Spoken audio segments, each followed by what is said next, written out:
Hello everyone, it's Sri. Welcome back to another exciting episode of Movie Reviews.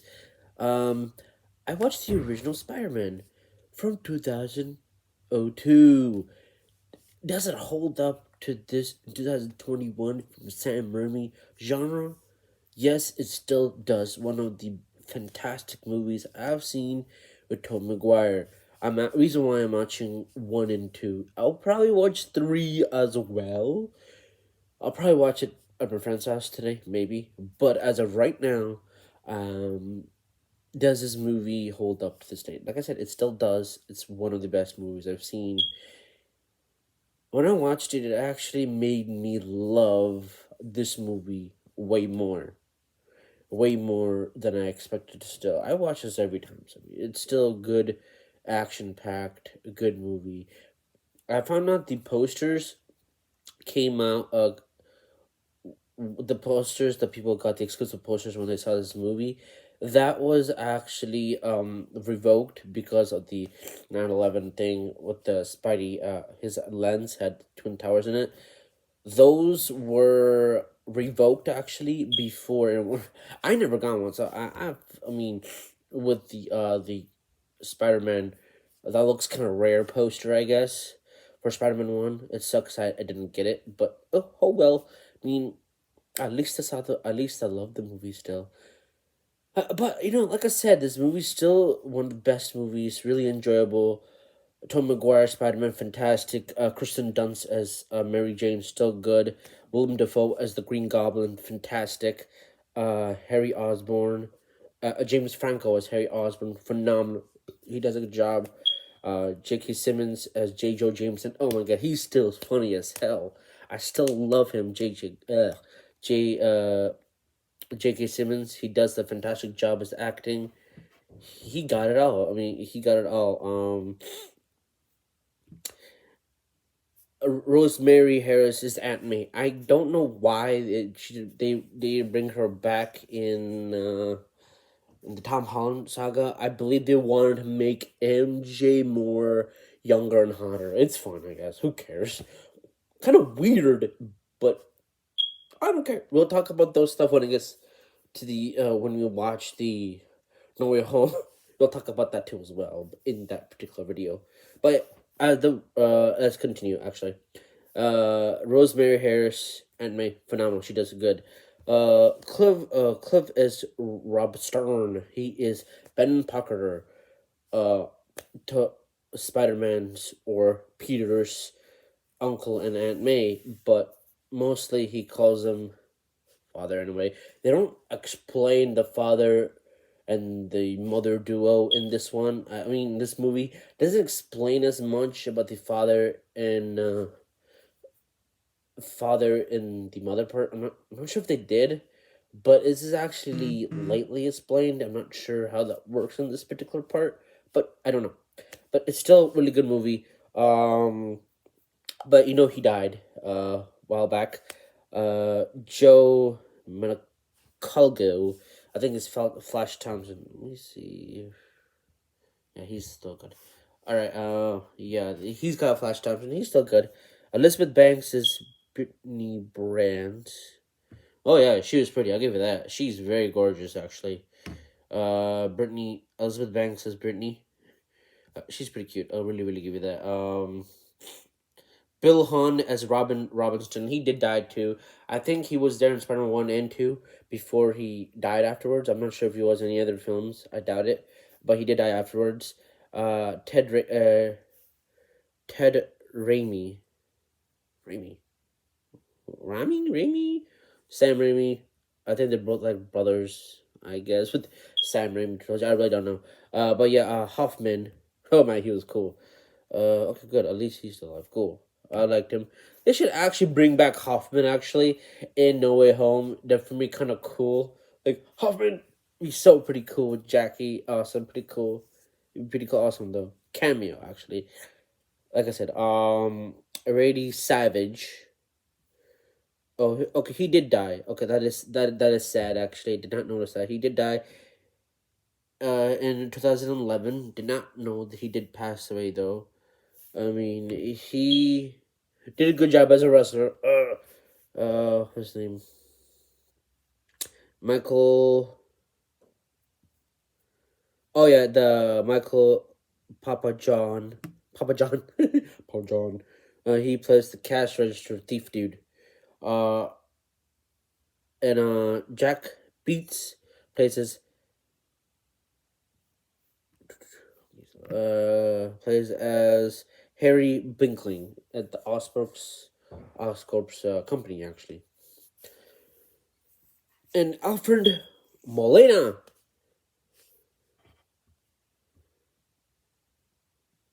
Wait a minute. Why is he in this first film?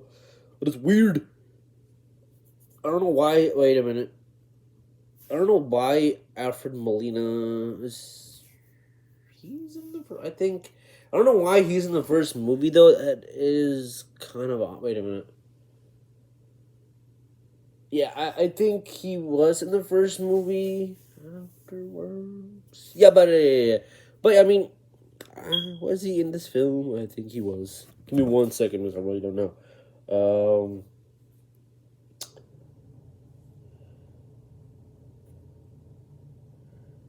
he was actually in Spider-Man 2, though. I don't know why it shows him in Spider-Man 1. That is pretty weird.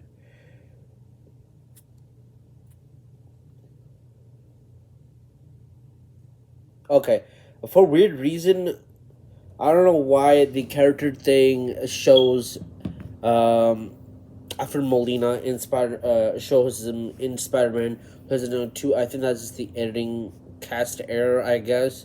He's not supposed to be in this cast list just yet. This is weird. But let's talk about him anyway. So mostly Alfred Molina is, you know him as Doc Ock that we always love. He comes in the second movie. You guys know what the movie is though, so we'll talk about that one when I want to give a review about the second movie. All right, guys. Alfred Molina comes after this one, so let's talk about him a little bit later.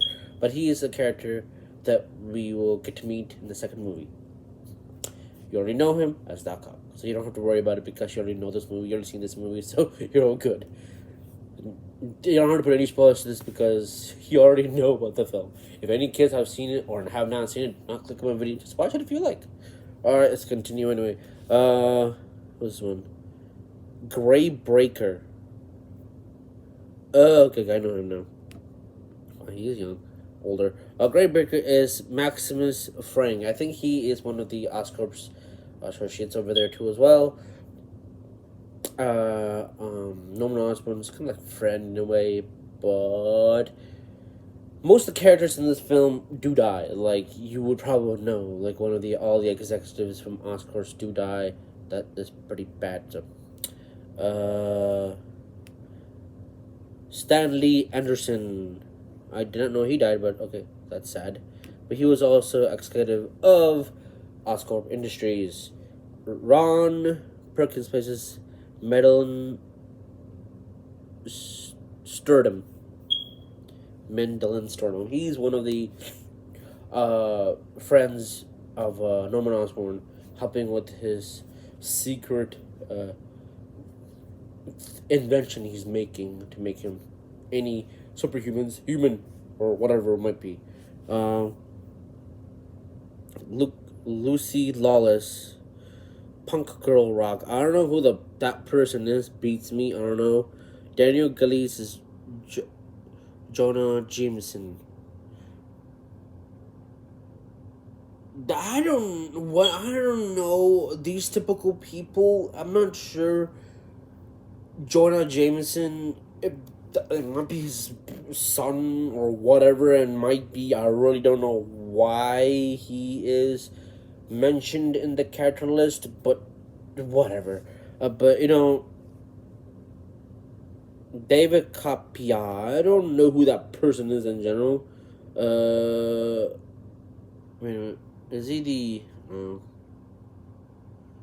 I think he's a screenwriter for this Spider-Man film. I don't know, but probably not. I don't know what the list of the cast stuff is. Kind of weird and buggy weird as usual. I don't know why. Well, doesn't matter. Like I said, we already know how we get his powers mostly. Um, he gets bit by a radioactive spider, and he becomes the legendary Spider-Man we know and love. So the movie starts off. You guys already know where it starts off in a science lab. They have school and goes with Harry Osborn and go over there and he likes MJ. The story begins like that, sort of in a way. And then the bug comes in, Spider the bug in. He gets power. He gets sick and sort of in a way. He gets muscular arms and chest and whatnot. And he gets super masculine and whatever. Yeah, that he gets strong. But wait. Yeah, he does get strong. After he gets all his power, after he gets all the muscular, blah blah blah, whatever, whatnot. And he goes to a wrestling match to get the money to get MJ's love and heart. That's what any guy would do, right?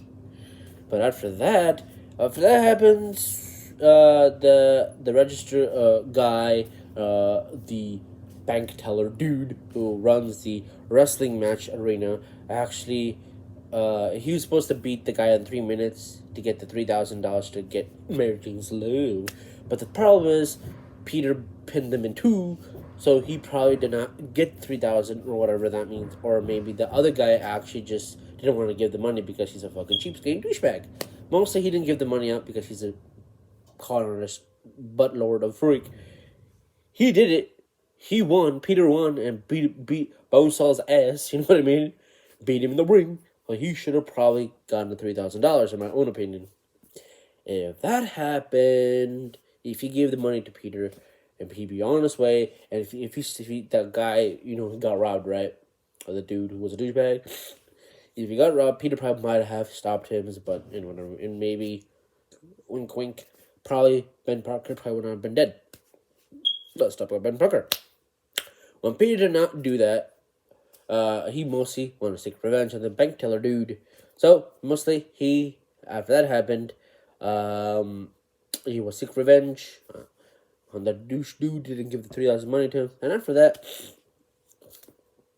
the bad guy with the money ran out. And Peter's face was like this. I'm pissed, and he just lets him go in the elevator. Comes down, and he says thanks on his way. Goes down. We all know. He actually think that people think that he might have shoot Uncle Ben, but that part is actually explained in Spider-Man 3.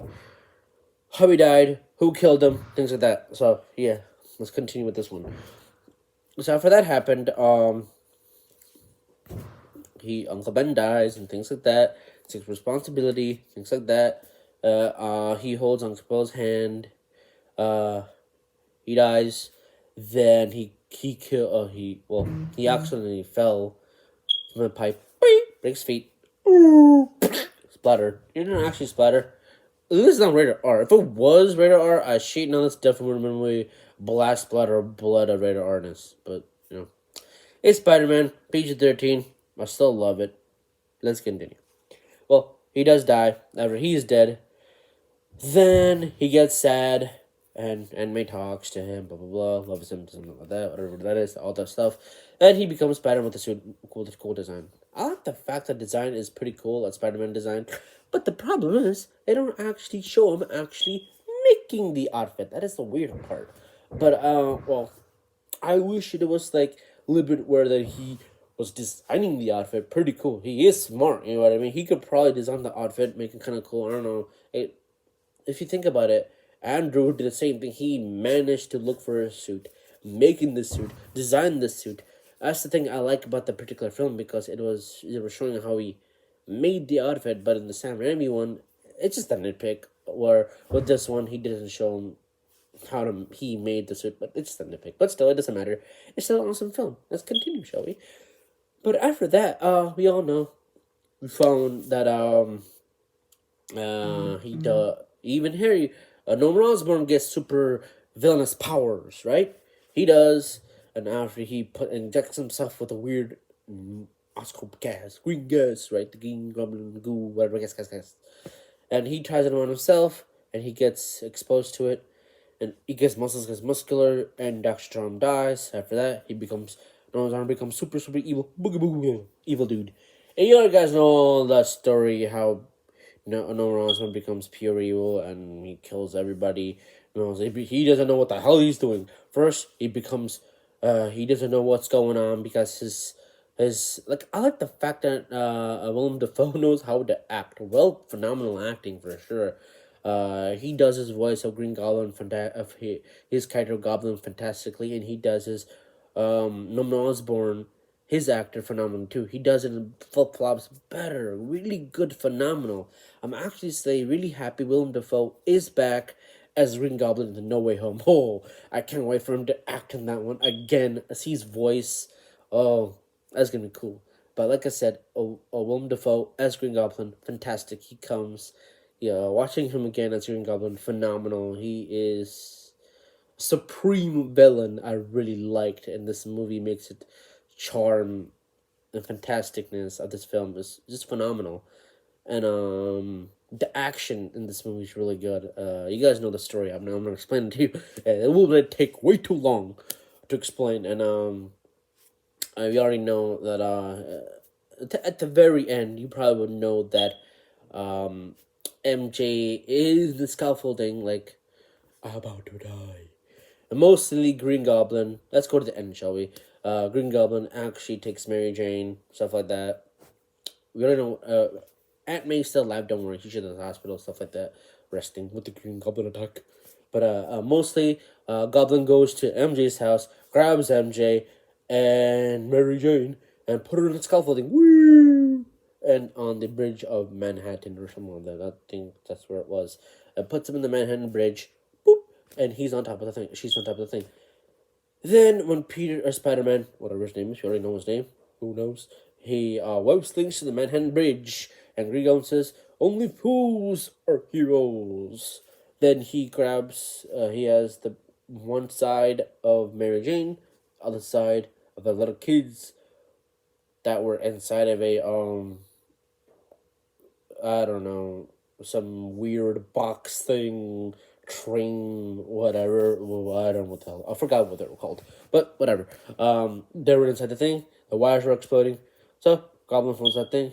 Peter has a choice. Save the person you love or save the kids. But luckily, you guys all know, he saves them both. As a hero, he does.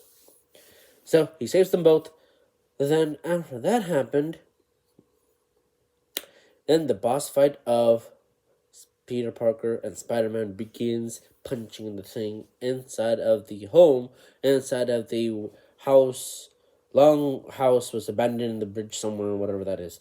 And they both fight, and boom, you guys all know Willem Dafoe does die in this Spider-Man film, but we already know that Willem Dafoe is coming back in the Sam Raimi film, not Sam Raimi film, the No Way Home thing, but I hope they explain how he came about, because he does die in this film, as you already know. He gets stabbed by his glider. He does die, he's literally dead. So, it's a multiverse, probably. We already know it's a multiverse problem in that universe. That it might be a different Norman Osborn, or it might be the same one. Who knows? They'll probably explain that a little bit later on in the film when it comes out.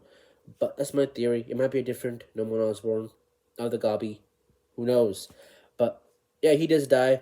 And, Peter actually takes him to, Peter takes the, Spider-Man, Peter, takes, Norman Osborn and takes him to the house, or his house, Norman house, the big mansion, whatever. He takes him there, puts him in the bed, and Harry says, "What the hell, you did?" And Harry now thinks that Spider-Man killed Norman Osborn. He does not know that he was the Green Goblin.